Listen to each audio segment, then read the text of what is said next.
Bona tarda. Avui reanudem, continuem els actes a motiu de l'any Domènech i Montaner, organitzats per la Fundació Lluís Domènech i Montaner i per el Palau de la Música, conjuntament.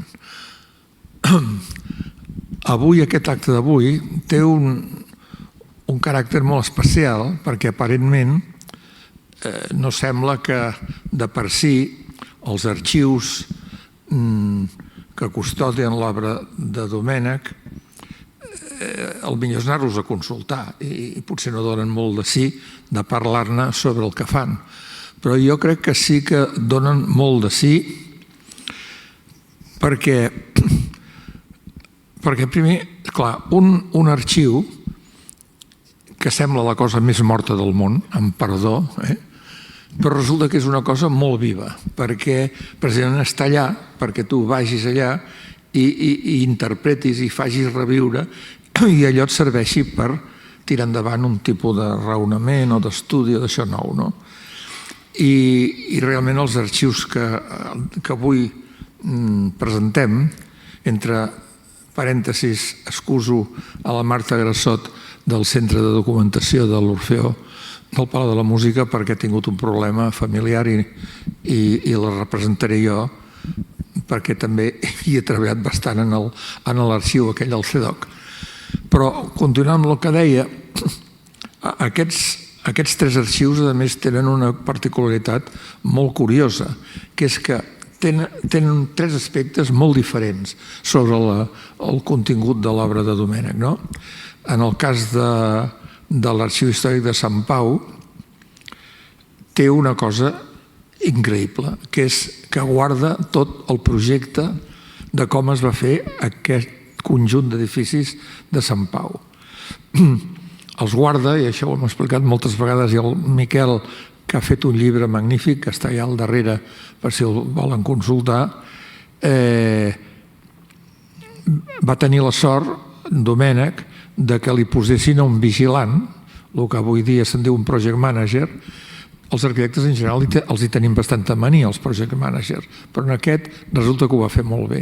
Era un familiar del Pau Gil, que va pagar l'hospital, era un enginyer, i es van entendre molt bé amb Domènech, i sempre hi ha aquella història que el Domènech li va dir, escolti, vostè i jo ens entendrem molt bé, però l'únic que li demano és que em pagui un taxi per venir cada dia de casa meva a la visita d'obra, perquè si tinc que venir al tramvia d'Horta, arribaré aquí a una hora que al cap d'un rato ja me'n tindré que tornar.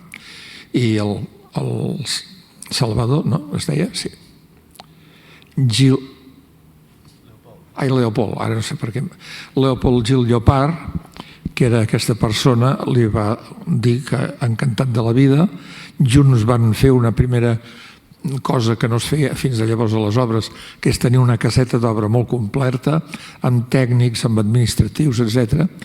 I amb aquesta disposició i amb aquesta autoexigència es va aconseguir que el projecte de Sant Pau, des dels primers planos, quan estàvem parlant amb l'Hospital de Santa... Tinc un petit problema. De la Santa Creu, Domènech va començar a estudiar els planos que estaven adjudicant, que estaven comprant per fer l'hospital. I durant molt poc temps, uns mesos, va tenir que fer un puzzle perquè casessin els planos. Perquè casessin com? I ara felicito a tots els enemics de Domènech, que tenen un argument fantàstic perquè diuen que era anti-Cerdà. I Domènech, com és sabut, era un gran partidari de Cerdà.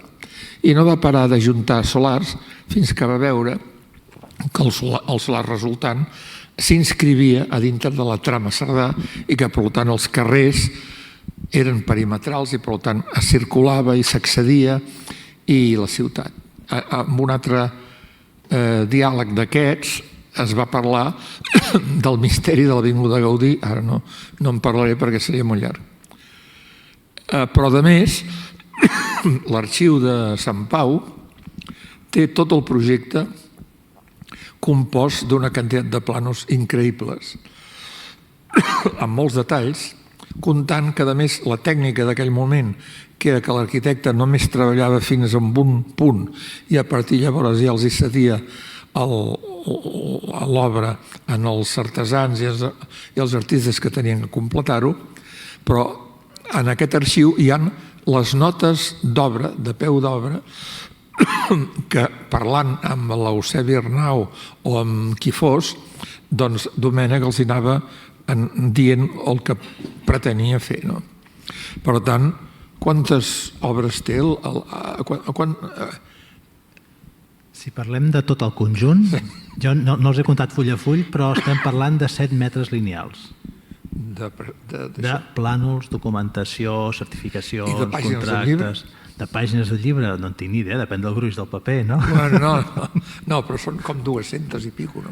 Bueno, és igual. El que és el llibre en si del projecte són unes 300 pàgines, però després a banda hi ha els plànols del projecte, però després hi ha tota la resta, la construcció és molt més que... Tu ho saps molt bé, és molt més que el projecte. Ja. Hi ha una cosa molt curiosa, que és que un document, que és la memòria, cita, a part d'explicar de què anirà a l'hospital, cita què va fer ell per poder assumir la direcció tècnica de l'hospital, que és visitar o enterar-se a la vora de 200 hospitals d'Europa i els americans i del Canadà. Bé, jo crec que aquest tret d'aquest sector de la ponència d'avui, que és l'exemple de com en una època determinada hi havia un procediment d'elaboració de l'arquitectura que era tan ordenat, tan racional, tan ric, tan de jugar amb equip, que això desgraciadament s'ha perdut, però que va ser model i ha donat obres que des de la pròpia Sagrada Família que veiem d'aquí fins a totes el resto d'obres modernistes de Barcelona i d'arreu de Catalunya, va ser un moviment que en aquest moment és un moviment molt també apreciat per la crítica europea. El segon arxiu és una mica, fent el paral·lelisme amb l'hospital, el del Palau de la Música. La seva directora, la Marta Grassot, a partir d'uns disgustos que tots vostès saben, va reorganitzar l'arxiu i s'ha lograt que en aquest moment funcioni d'un alt nivell. El que passa és que, com també passa a l'arxiu de Sant Pau, esclar, a l'arxiu de Sant Pau no només és arquitectura, hi ha història de la medicina, etc. Doncs al Palau també hi ha la història de la música, tots els concerts, les partitures, una quantitat de coses tremendes. Però, en quant al tema de la construcció del Palau, hi ha dos components molt curioses. Una era la batalla que va tenir Domènech amb els membres de la Junta del Palau.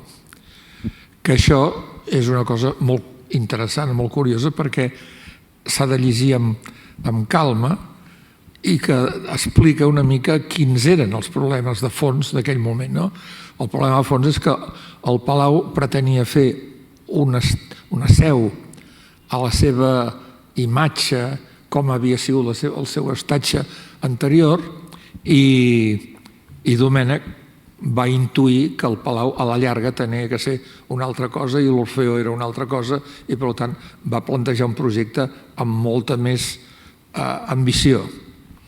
I això va generar una batalla campal que amb una carta el Domènech li diu: miri, no puc venir en aquesta reunió perquè em van començar a detectar un atac de cor, cosa que no era veritat, però ell va donar aquesta excusa de l'atac de cor per no anar a la reunió.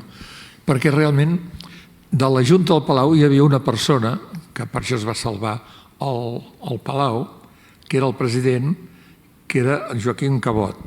Cabot era un joier molt important, molt ric, molt políticament poderós, era d'un dels que manaven a la Lliga Regionalista, i ell sí que va intuir que el Palau tenia que fer un salt qualitatiu de cara a el que volia que fos l'Orfeó i de cara a el que representava per Barcelona. I per tant, aquesta documentació de les batusses de Domènech amb els membres, això és un llegat fantàstic. Actualment al Palau de la Música hi ha una exposició preparada per la Marta Grassot que explica això aquest contingut d'això. I l'altre contingut del CEDOC referent al Palau és que es guarden totes les factures de tots els industrials i artesans que van treballar al Palau. I això també és un document valiosíssim perquè s'entén com era l'època, com es medien les coses, o sigui que ara aquesta espècie de tiquismiquis que se'n diuen, demano perdó si hi ha algun interventor municipal a la sala, però la manera com ara els projectes tenen que ser lliurats fins a l'últim mil·límetre perquè si no es pensaran que potser es volen butxacar vostè. Tot això no existia, tot es jugava molt més amb la confiança i les factures que feien els industrials eren d'aquelles que en els arquitectes d'ara ens podrien fer riure.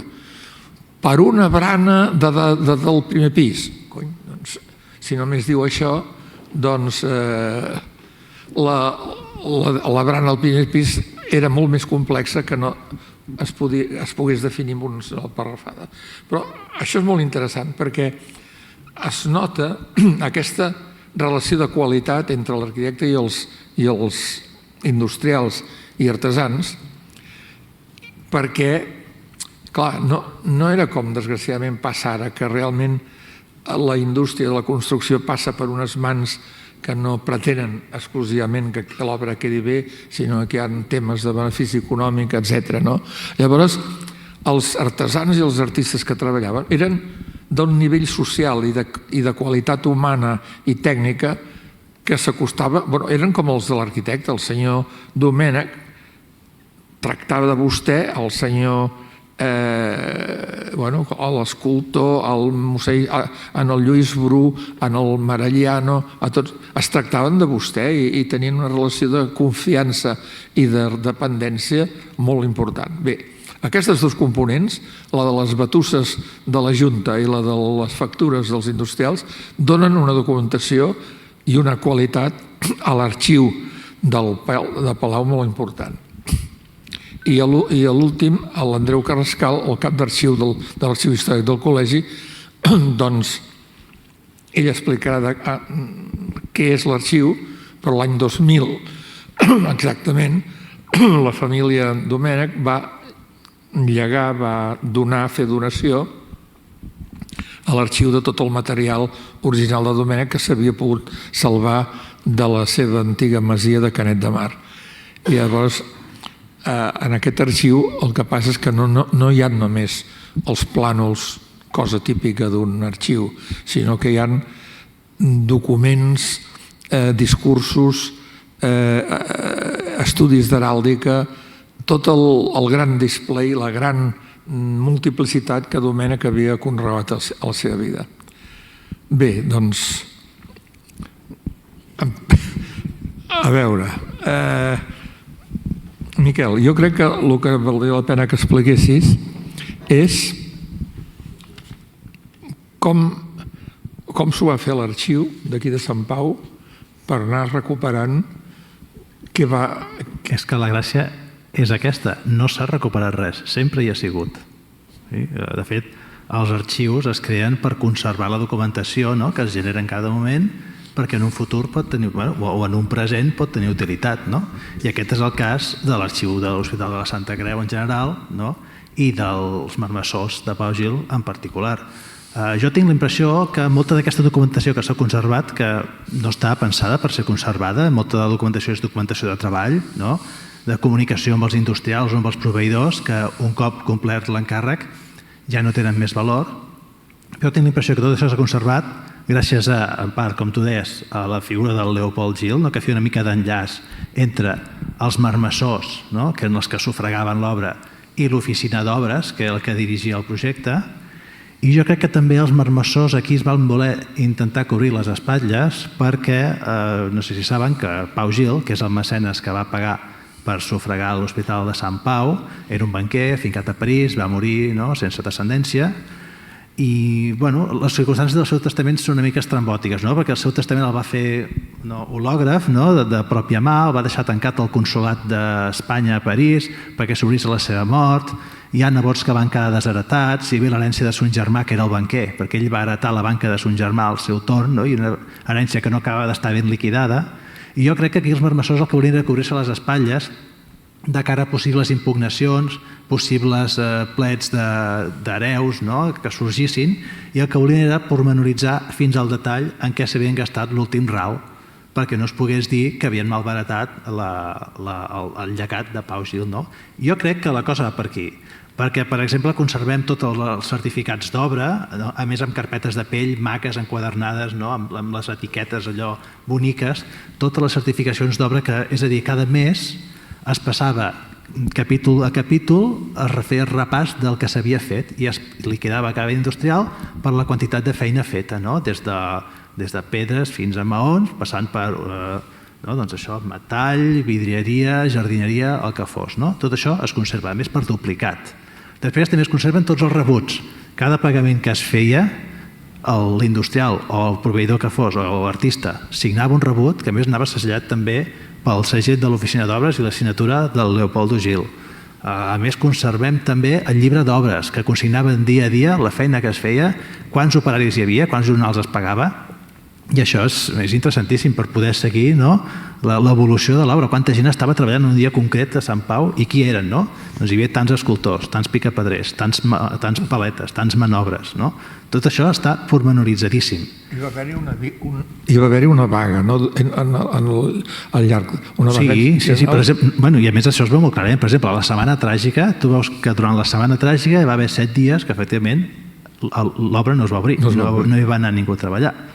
Sí. Està reflexat tot. I tant. I a més, quan comptaven els jornals, després deien, avui, 0 jornals, vull dir, no ha vingut ningú. I després el que també es conserva, que també és una cosa molt excepcional, són els plànols d'obra. Els plànols d'obra són aquests plànols, anotacions, que es feien a peu d'obra a mesura que es anaven necessitant, perquè més enllà del projecte, que eren plànols de natura molt general, plantes, alçats, seccions dels pavellons, però la que necessitaves un detall o un element que per la seva dificultat, ja fos tècnica o artística, requeria una atenció especial, doncs es feia un plànol a una escala molt més gran, molt més detallada, que servia per distribuir entre els industrials que havien o bé de proporcionar el material, o bé els picapedrers o escultors o qui fos que hagués de replicar aquella peça, o inclús els operaris que un cop fet l'element l'havien de col·locar i muntar d'una manera determinada perquè quedés instal·lat en el seu lloc. Dic que això és difícil que es conservi aquesta documentació perquè normalment això es feia en paper vegetal, que ja es poden imaginar el delicat que és, en tinta sobre paper vegetal.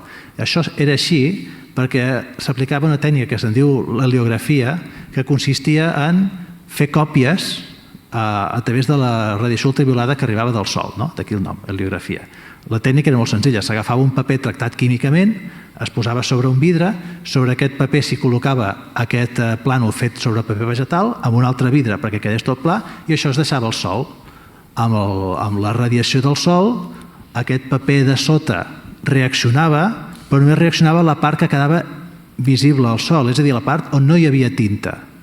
Per tant, aquí ja creàvem un dibuix, una còpia òptica d'aquest dibuix a partir d'aquest positiu, diguem, en paper vegetal.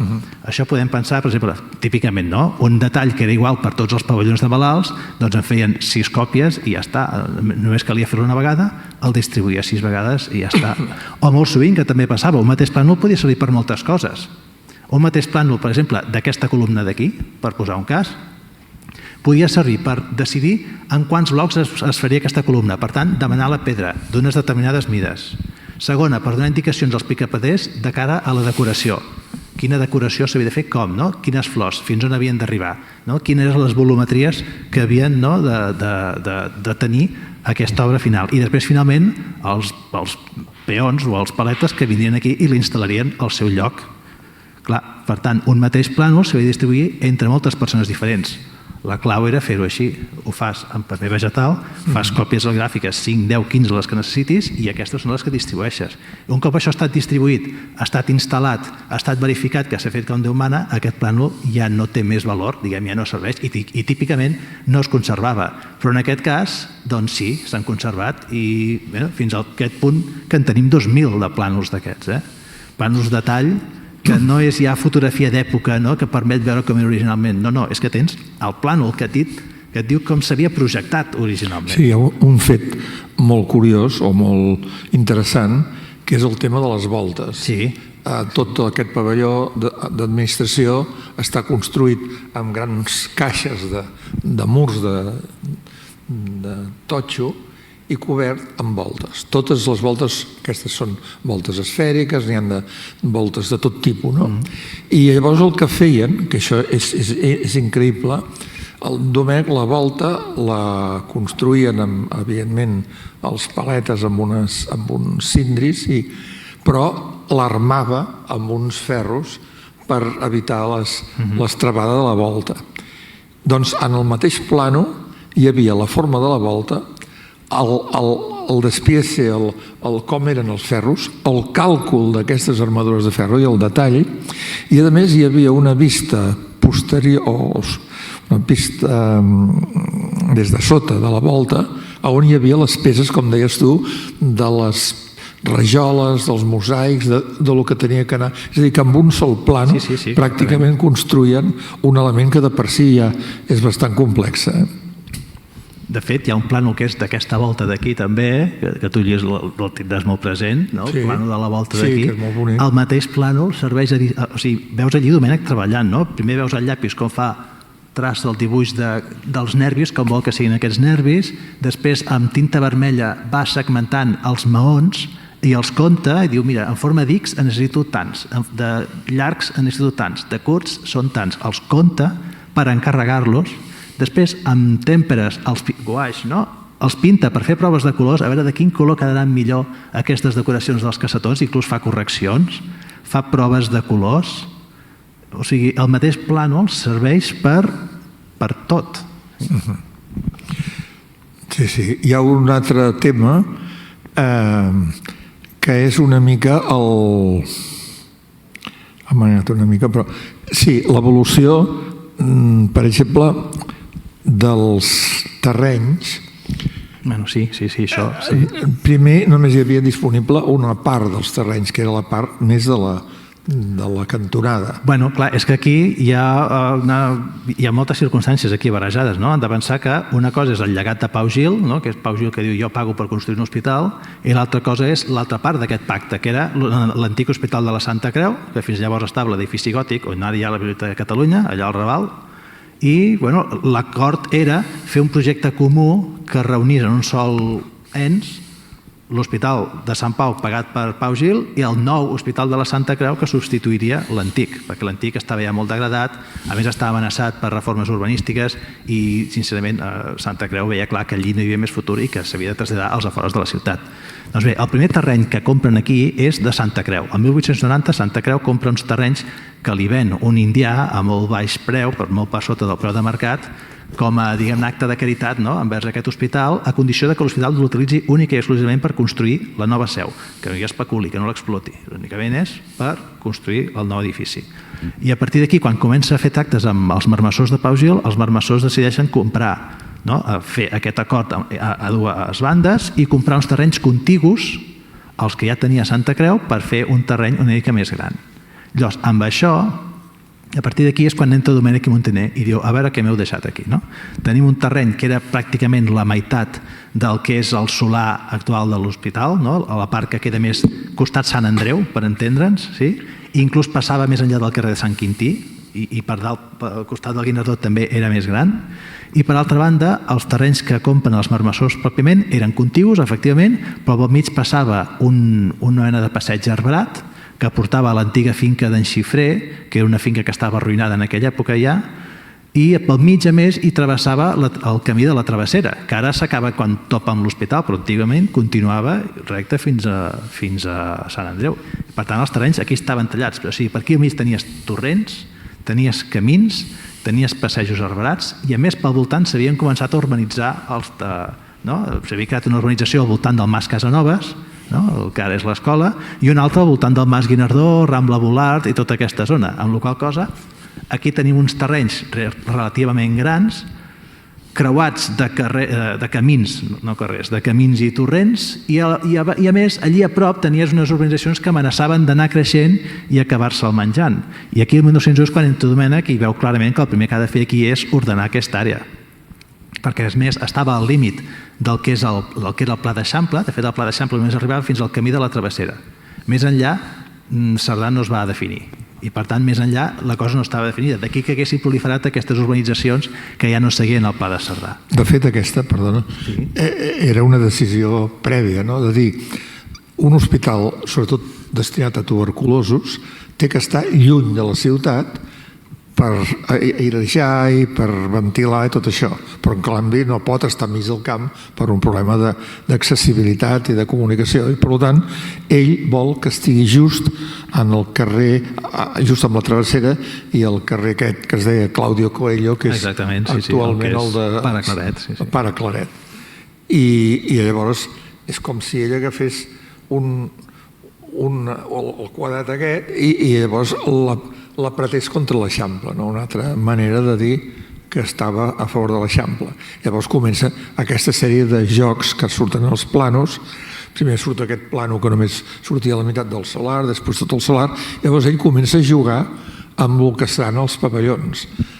Que això, clar, és molt fàcil de dir, però quan un té que fer un projecte que té que ser un hospital, però que té un solar incert, que l'hospital s'està inventant la pròpia especialització mèdica de l'hospital, és a dir, són tants factors que si tu et veus amb un paper en blanc i has de començar, doncs estàs hores i hores i no comences. I ell va començar per dibuixar una tècnica que fem servir encara els arquitectes, quan et dona un solar que hi has de posar 120 xaletets, doncs retalles en paper, almenys això ho fem nosaltres, ara ja ho feu amb els ordinadors, retalles el xaletet, en fas 120 i els vas posant allà a veure si es toquen, si ventilen, si no sé què.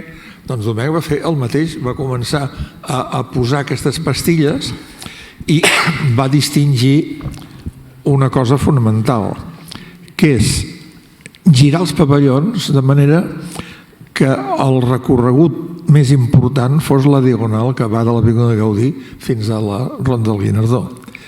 Això per què? Perquè li donava més capacitat d'accés a més pavellons. Si els hagués ordenat paral·lel, es diluïa molt més la jerarquia de l'accessibilitat. I a més hi ha la raó aquesta que ja s'ha explicat tantes vegades, que ell volia un solar que tingués forma regular, que tingués una inclinació, perquè els vents tenen la tendència a pujar de la part més calenta a la part freda i per tant creava una ventilació transversal, i els vents evidentment venen del sud, que és on es calenten, i són xuclats normalment, menys quan bufa la tramuntana, llavors la cosa és al revés, però els vents servien per... Llavors ell orienta els pavellons amb orientació nord-sud. Torno a dir, tampoc ho fa per anar contra el Cerdà, perquè la prova és que va amb Cerdà és que el recinte el fa segons Cerdà. Ara, a dins, ell organitza l'hospital com li va bé. En aquell moment es classificava també amb homes i dones i en el sentit perpendicular s'entrava des de la porta principal del pavelló d'administració, hi havia uns pavellons d'admissió, es diagnosticava, es passava uns pavellons i a mesura que anaves passant cap amunt la cosa es anava complicant perquè això s'acabava amb la morgue. Per tant, aquesta mena de racionalitat freda que les coses són així i per tant no... Però és una racionalitat que Cerdà hauria comprat perfectament. O sigui, el projecte revolucionari, el trobo magnífic. Sí, sí. I que en canvi, per lo que sembla, els projectes del primer concurs només tenien un caràcter arquitectònic, que era el fer bonic, tenir una perspectiva molt maca, però els hi faltava aquesta racionalitat que Domènech va tenir, diguem-ne, la sort de fer l'encàrrec de l'Institut Pere Mata a Reus, i l'inspirador de l'institut, que era un doctor que es deia Briançó, va ser un dels primers impulsors de la psiquiatria, diguem-ne, moderna d'aquella època. I Domènech va aprendre que, clar, hi ha determinades arquitectures que l'arquitecte no té que inventar coses. Les que l'inventa és la del client que sap de què va el tema, no? I per tant, bé, una altra cosa, el Domènech i Muntaner es va retirar i va passar l'obra en el seu fill Pere i en l'altre arquitecte, en El Catà, i ell va deixar de venir aquí cap a l'any 17, diríem. Clar, ui, aquí hauria d'explicar moltes coses. Sí.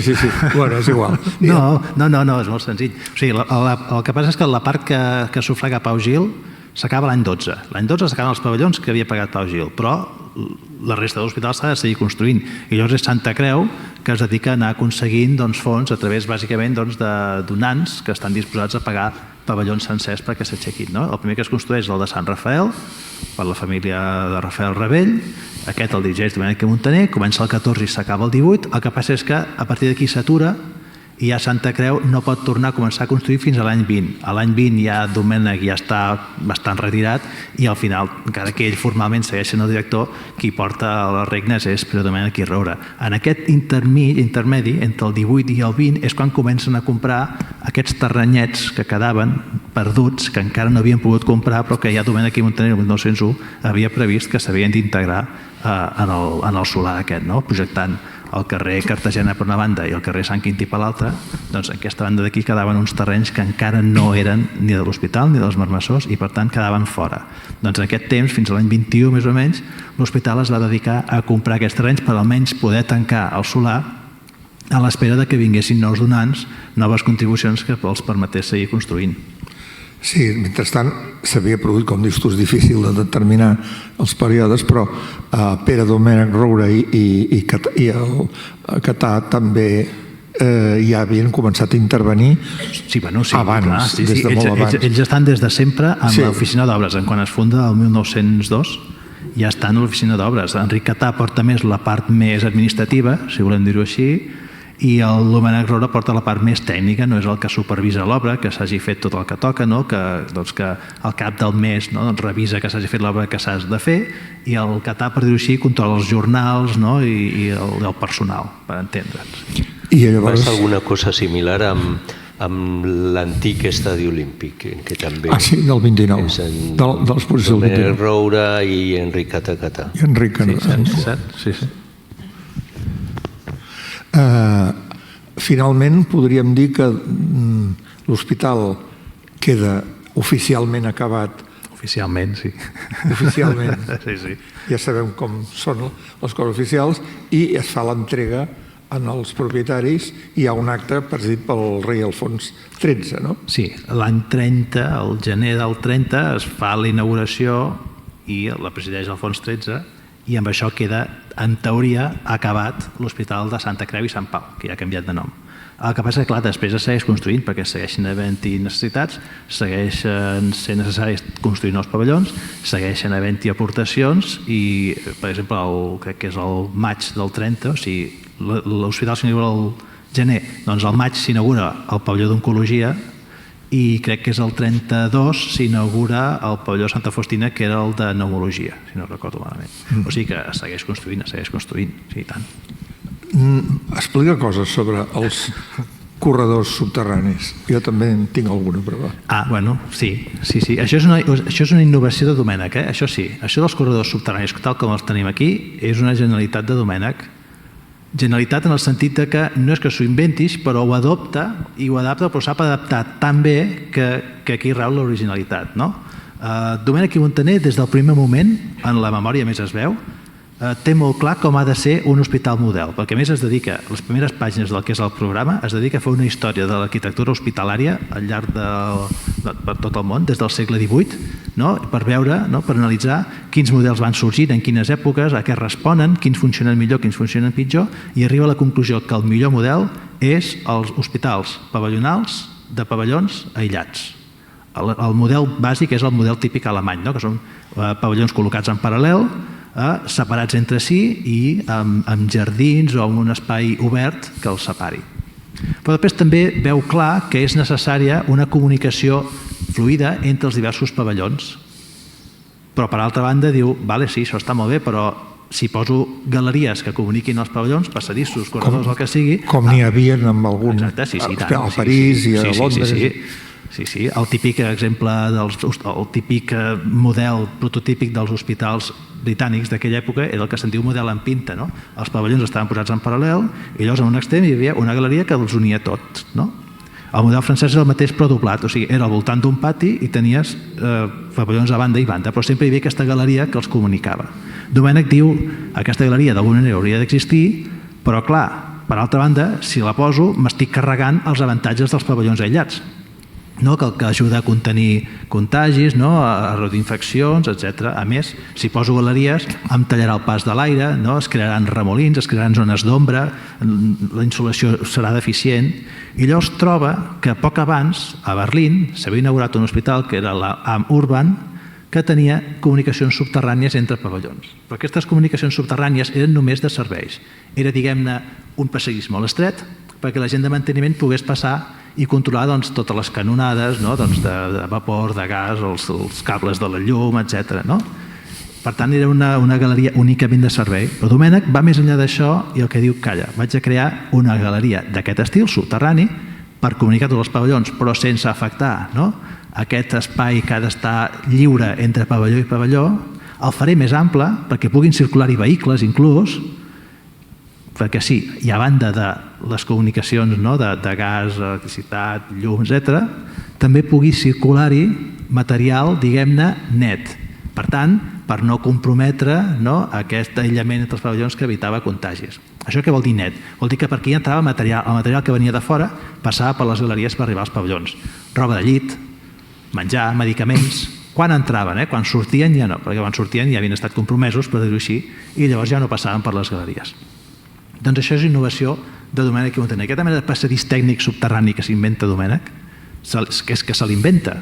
Sí que veus d'on ve, però realment aquest concepte és totalment seu. Els malalts amb camilla alguna vegada hi havien passat per aquests... Segons el projecte de Domènech, no. El que passa és que, com tot, a partir dels anys 50-60 l'hospital fa el que pot. Hi ha molta gent, falta espai, i llavors els soterranis es dediquen a muntar dispensaris, consultes, etc.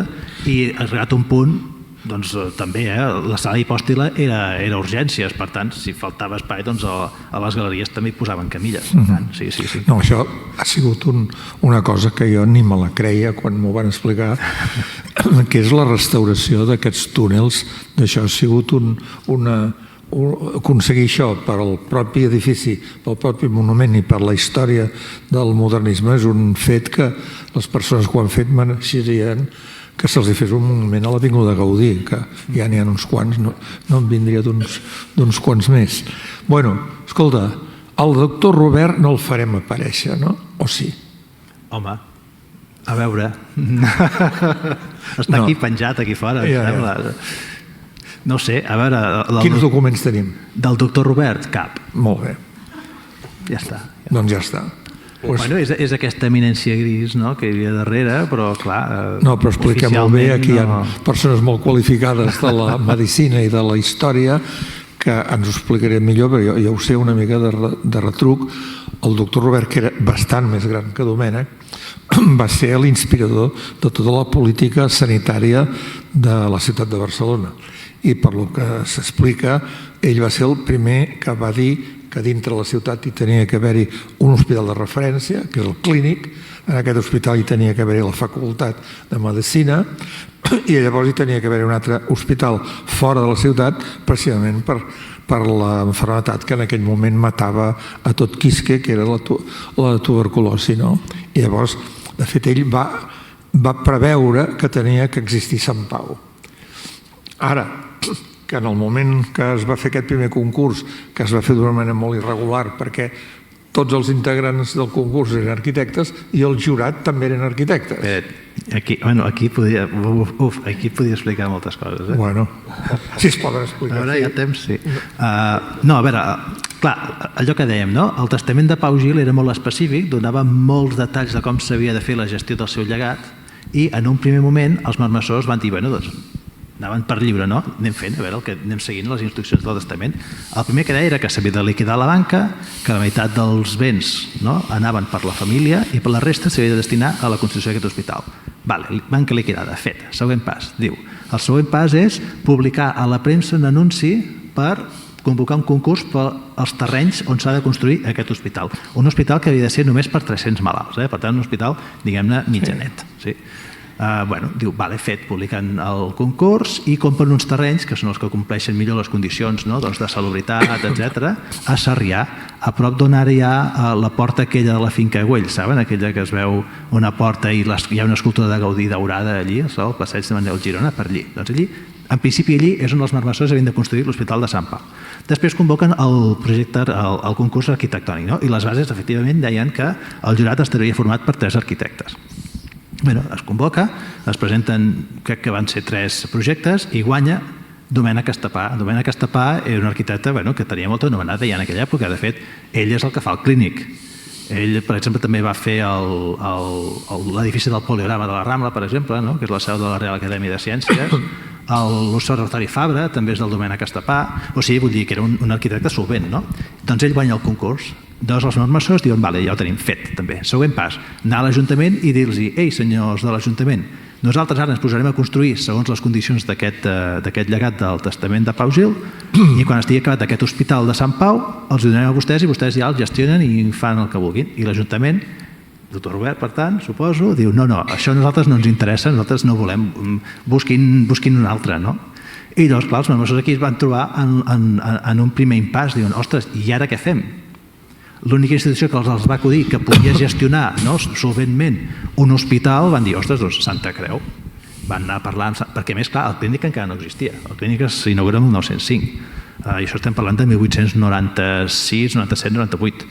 Doncs van a parlar amb Santa Creu i diuen, i vostès estarien disposats a aquest tracte, nosaltres construïm l'edifici, construïm l'hospital i després els hi donem i vostès el gestionen. I Santa Creu, que estava patint perquè l'edifici que tenien se'ls hi queia i tot, diuen, ostres, doncs sí que ens interessa, però escolti, nosaltres tenim uns terrenys aquí dalt que si no els fem servir els perdrem. Per tant, estaria bé, ja que vostès tenen uns terrenys allà a Sarrià, els permuten per uns que siguin contigus, podrem fer un terreny més gran i un hospital més gran, perquè 1.300 malalts no arregla res. Jo necessito un hospital per 1.000 malalts.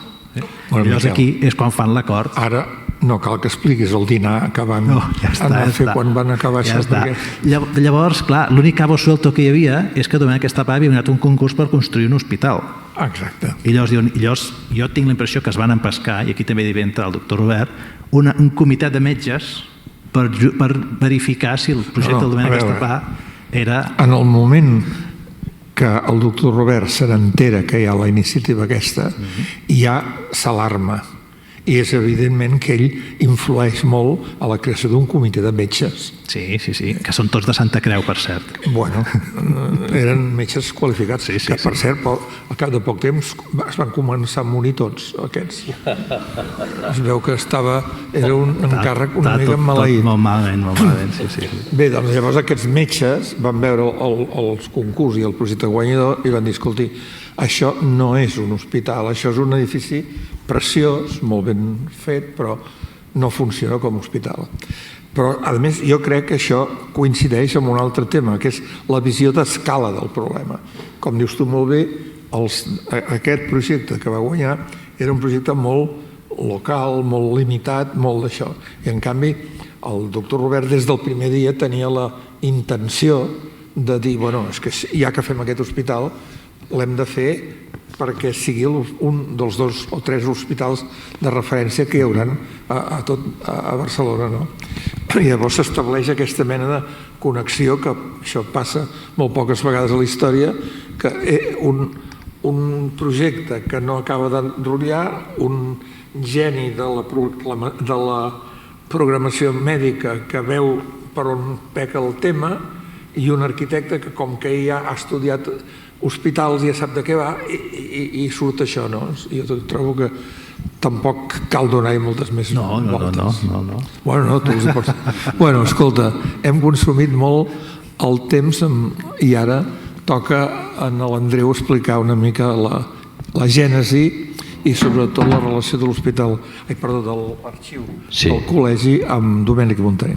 Bueno, a veure, els arxius tenen molts punts coincidents i d'altres punts que poden divergir. O sigui, punts coincidents segurament seria la labor aquesta meticulosa de conservar el material que t'ha arribat i difondre'l tot el que es pugui sempre que el material no pateixi. En aquest cas, això segur que coincideix amb qualsevol dels tres arxius.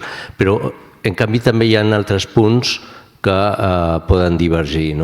I en aquest cas, tant l'arxiu de l'Hospital de Sant Pau com el de l'Orfeó Català, Palau de la Música, són arxius de la institució a la que pertanyen i, per tant, ells tenen la documentació en tant que són clients, eren els clients de l'obra i, per tant, guardaven la documentació de l'obra en la que havia projectat el Lluís Domènec Montaner. En canvi, en el nostre cas, això no funciona. Nosaltres no som clients de l'obra de Lluís Domènec, entre altres coses perquè el Col·legi d'Arquitectes neix el 1930, o sigui que no pot ser. Llavors, quina és la raó per la qual nosaltres puguem estar aquí i també puguem conservar la documentació de Lluís Domènec i poder difondre-la? El fet que sempre t'agrairem a tu i a la família d'haver-nos honorat amb la donació, primer l'any 2000 i després l'any 2014, no només el fons de Lluís Domènec Montaner, sinó el del seu fill, Pere Domènec Roura, i el del seu net, Lluís Domènec Torres.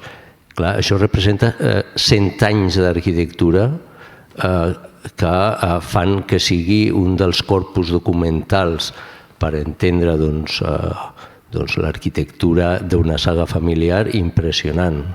És importantíssim. També volia comentar que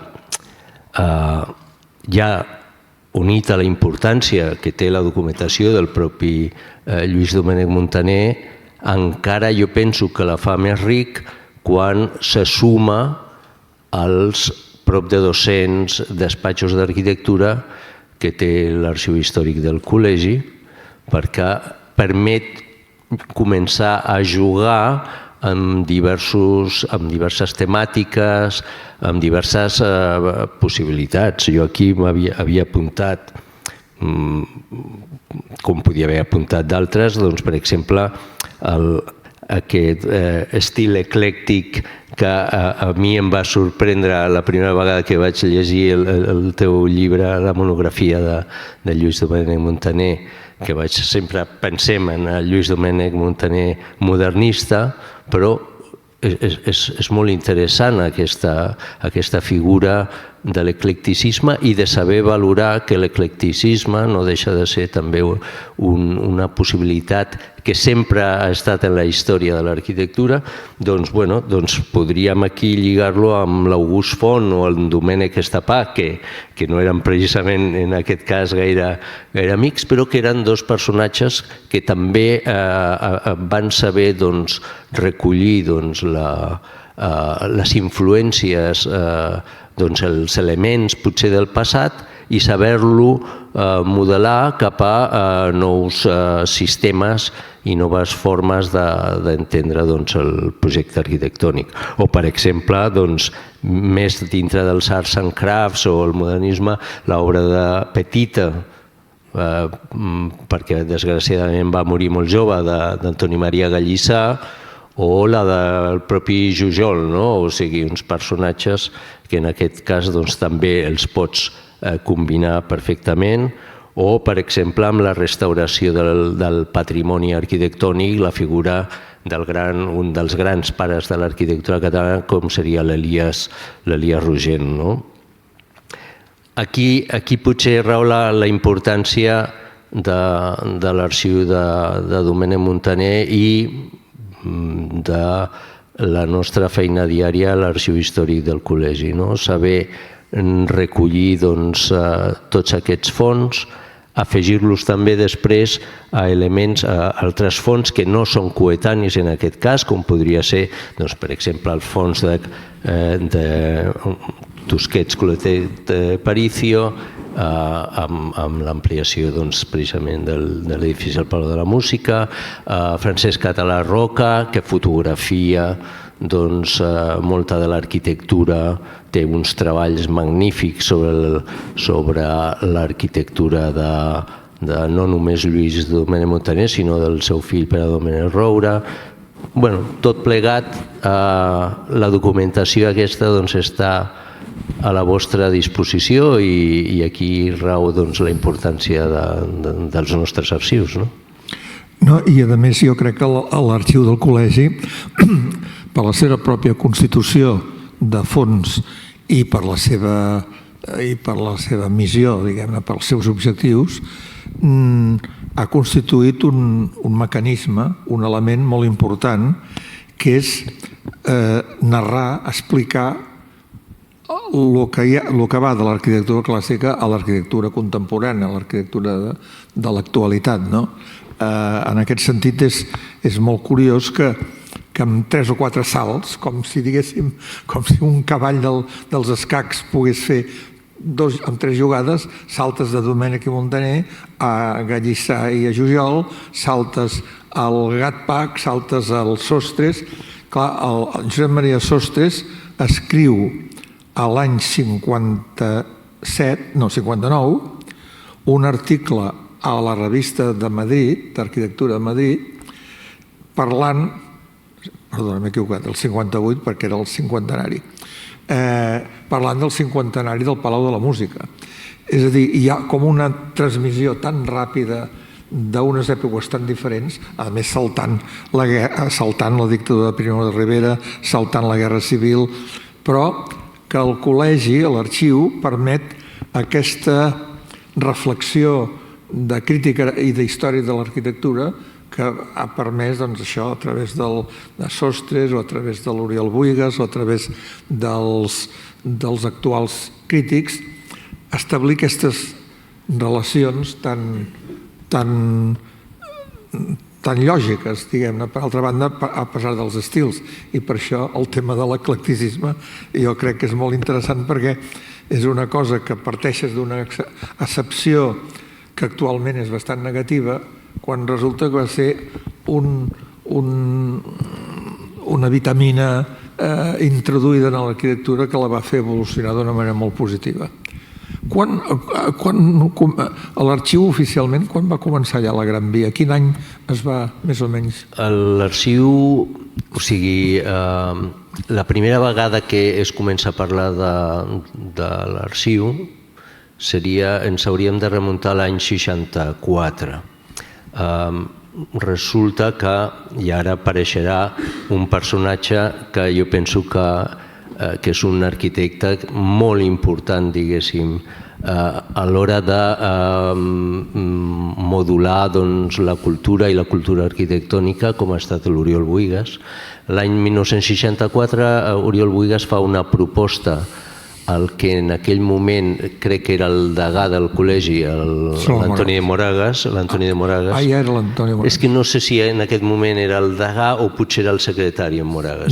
Podia ser que fos en Solà Morales, el pare, el degà, i Moragas fos el secretari. La qüestió és que demana que el Col·legi d'Arquitectes vagi més enllà de la seva figura que en aquell moment era més deontològica, més corporativa, molt basada en la labor professional del visat col·legial i que anés i fes un pas més enllà perquè s'havien esdevingut tota una sèrie d'elements difusors, com podia haver estat conferències, les conferències de Geo-Ponti, Sartoris, etc. La revista Quaderns estava funcionant molt bé i demana que faci un pas més endavant. És a partir d'aquell moment en què es crea la Comissió de Cultura del Col·legi, que tindrà una potència enorme a partir de l'any 64, però allà es parla d'un arxivo-museu que no acaba de trobar el desllorigador. Segurament es trobava a faltar una possibilitat, o sigui, devien tenir necessitat econòmica com per no poder portar-lo a bon port. De fet, van apareixent a les memòries de la Comissió de Cultura aquesta voluntat, es van recollint documentació, etc., però no és fins al 1969 en què finalment, com a primer director, el propi Oriol Bohigas es crea definitivament la figura de l'arxiu històric. Fins ara que tenim uns 2 milions de documents, uns 200 despatxos d'arquitectura que anirien més o menys des de mitjans del segle XIX fins pràcticament l'actualitat. Val a dir que amb tot això hi ha hagut aquesta revolució digital que fa que documents que estan a una delegació de Lleida o de Tarragona puguin ser consultats aquí, o que vosaltres a l'arxiu faciliteu. Quan diem arxiu també volem dir biblioteca, perquè la col·lecció de llibres de Domènech, que eren 200 i pico, dels que no es van perdre, diguem-ne, van passar a la biblioteca, però hi ha un enllaç molt fàcil, clar, perquè mai saps exactament, això és un tema bastant curiós, que un document quan deixa de ser document d'arxiu i comença a ser document de biblioteca. Ui, aquí entraríem ja en temes molt escabrosos, no? Però normalment la norma diu que el material bibliogràfic, que serien revistes, llibres, etc., passarien a la biblioteca i més la documentació, en aquest cas tècnica, correspondència, etc., passa a l'arxiu. Nosaltres, en el nostre cas, mai hem tingut cap mena de problema i així a tall d'anècdota potser l'element que més tensió hagi pogut tenir és que, per exemple, tenim els plànols del Liceu, del segon Liceu. Un cop es va cremar, el Liceu que vam conèixer fins als anys 90, que el va fer l'Oriol Mestres, aquests plànols es van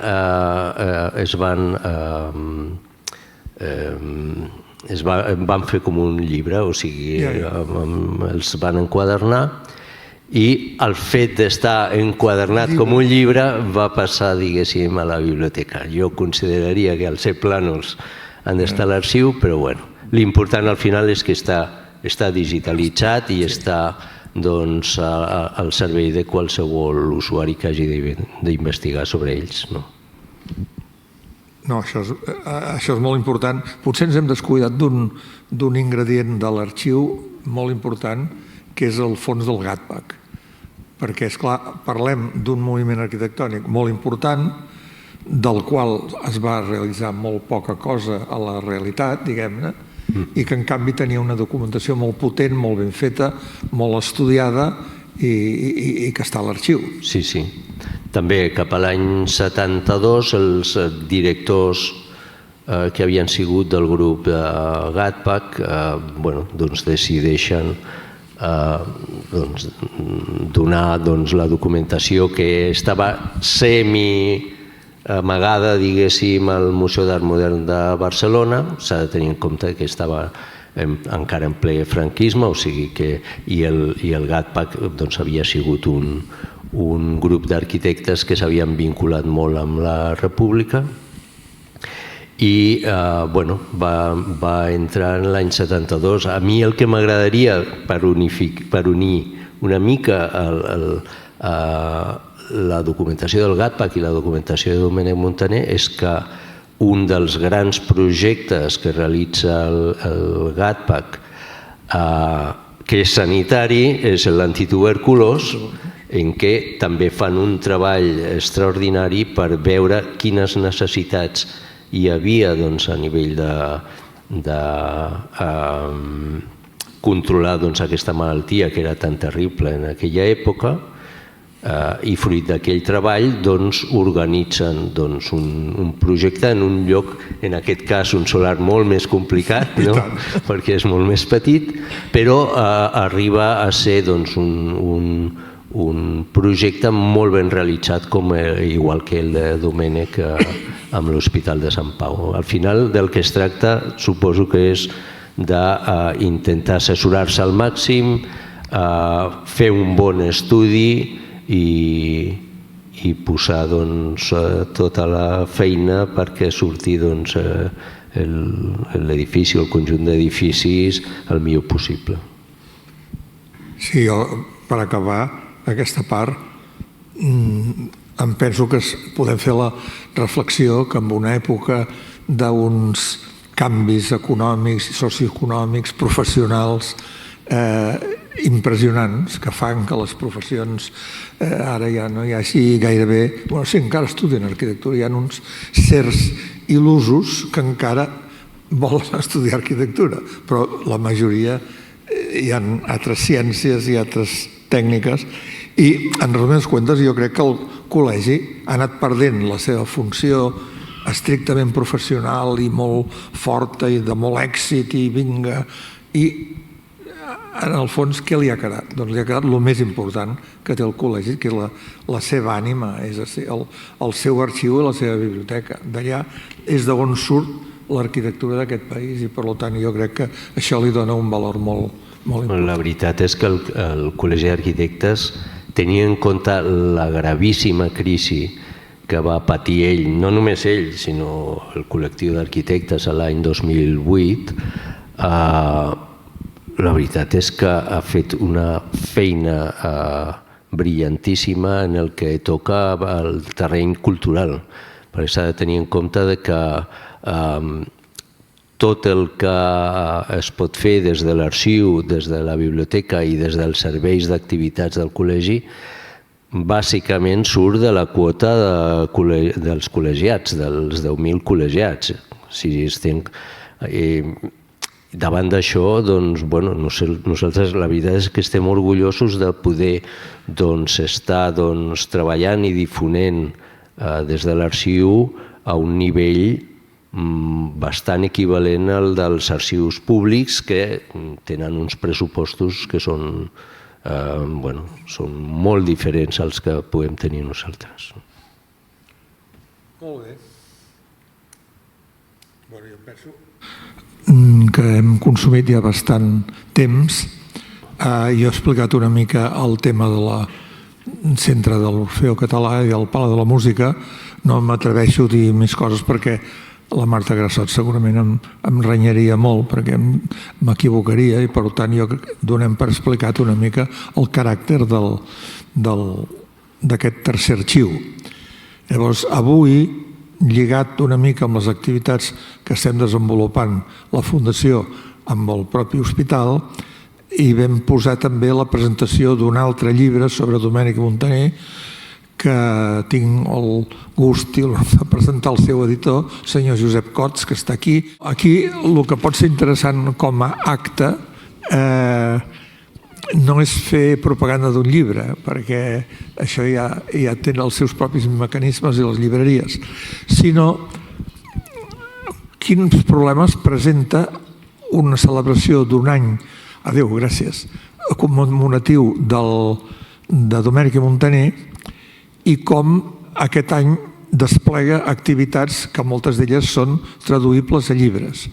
Hi ha hagut uns llibres que són biografies objectives, amb moltes dades i moltes d'això, però que són llibres, com si diguéssim, gruixuts. El més gruixut de tots és el llibre de l'Hospital, que és un llibre que és una meravella, però que tenen un problema tots aquests llibres, que són pesats i cars. Pesats en el sentit de pes, no de que siguin pesats de llegir, que també a vegades ho són.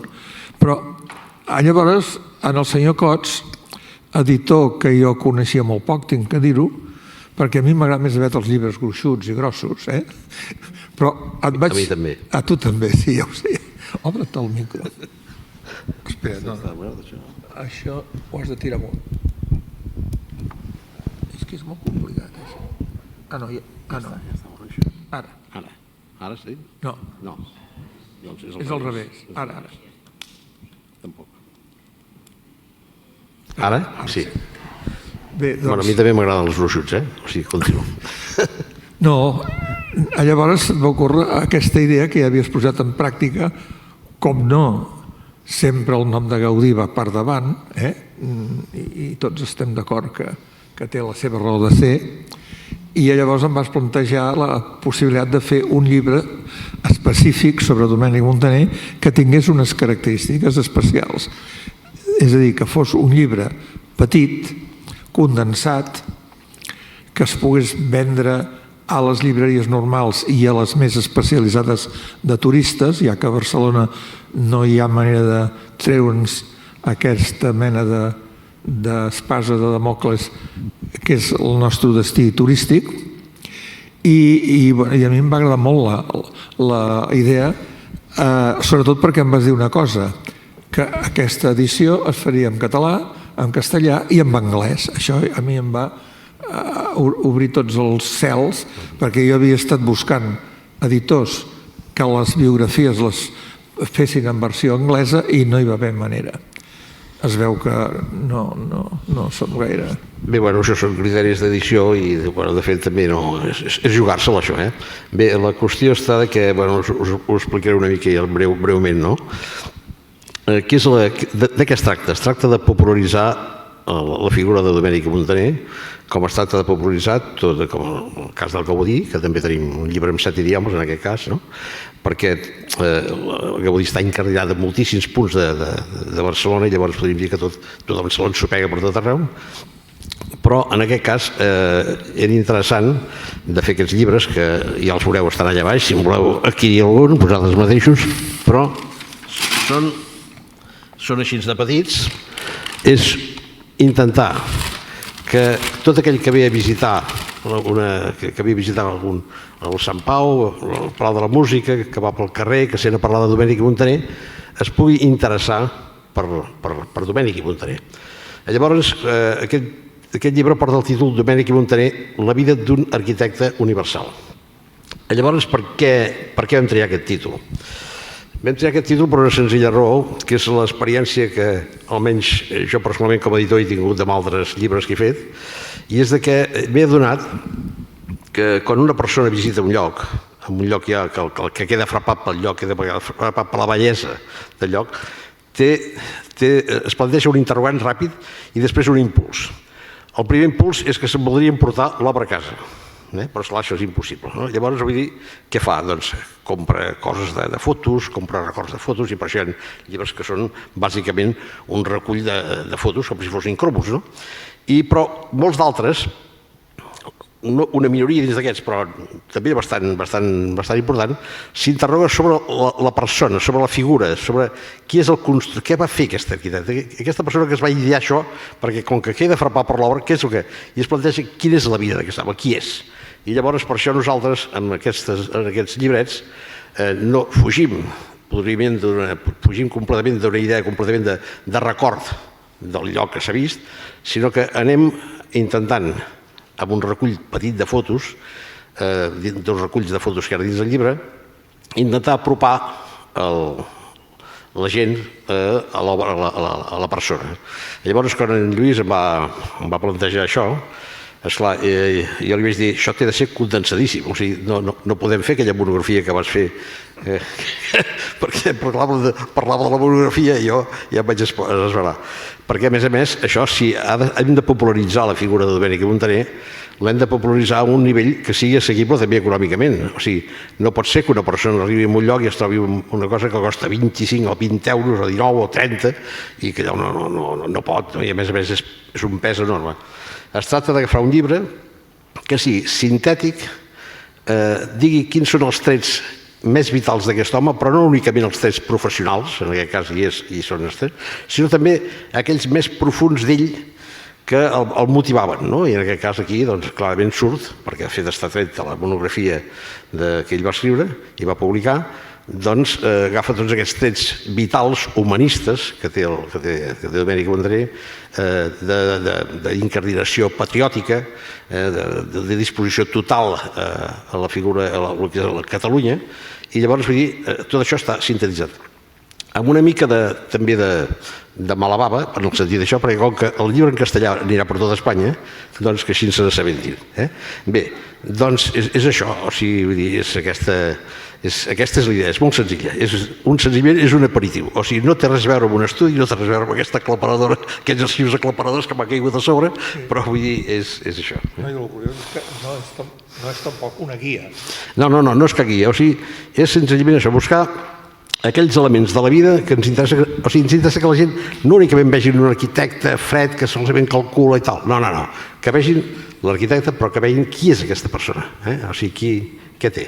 I llavors, en aquest sentit, doncs, és això, vam triar i vam fer que amb 3 idiomes, que són els més extensos, que més sabem... Em vas dir que faries ara japonès, rus... Bueno, això que ara hàgim vist com funcionen aquests 3. Bé, o sigui que és una cosa d'aquest tipus, o sigui que, esclar, hi ha altres llibres, el cas del Gaudí és molt més massiu, hi ha un turisme massiu i tothom el coneix i tot el món, doncs esclar. Però jo crec que en el fons, vull dir, es tracta de veure si a partir d'aquí doncs també això va penetrant. Esclar, tot aquest llibret arriba a les cases, arribarà doncs allà el que el compri per arribar als Estats Units, a Anglaterra o a Alemanya o el que sigui, i el tindran allà i s'interrogaran i llegiran. I tot això és una manera d'anar introduint el personatge i la gent d'aquí, perquè tenim un llibre, per exemple, que parla de Barcelona, molt petit, parla de Barcelona, que són 23 cròniques, com si fossin cròniques, 23 cròniques de Barcelona, que la gent descobreix Barcelona amb el llibre, llegint el llibre en català, i aquí no vegis en català, ningú sap res de Domènec Mondré, ja us ho asseguro jo. Molt bé. Sí. No, el que és curiós és que, això que dèiem al començament, com l'any Domènec ha anat generant aquesta pròpia necessitat de tipus diferents de llibres, no? I que en aquest moment hi hagin sortit, aquest de l'Hospital, hagin sortit 2 biografies, aquest llibre de 1982, edicions 1984, sempre em quedo un darrere. Hi ha un motiu. La meva neta... I perquè l'Orwell s'empiparà, perquè com vam fer el 1984 homenatge a l'Orwell, si no se n'assabenta s'empiparà. Bueno, a part d'això, està a punt de presentar un llibre que ha fet la Mireia Freixa, que està aquí amb els d'edicions... El Triangle, perdona. Perdona? Bueno, sí, jo també he col·laborat, evidentment, però tu has sigut la responsable, la que l'has tirat endavant. Aquest és el llibre, precisament, que cobreix una altra banda, que és la de les grans fotografies, la de poder tenir un record a casa, etc. I, bueno, ens falta fer el de les receptes de cuina. També arribarà aquest. I arribarà. Molt bé. Aquest el farà un altre editorial, per això. Molt bé, amb això doncs em penso que donem per tancat l'acte i ens trobem en el proper. Gràcies.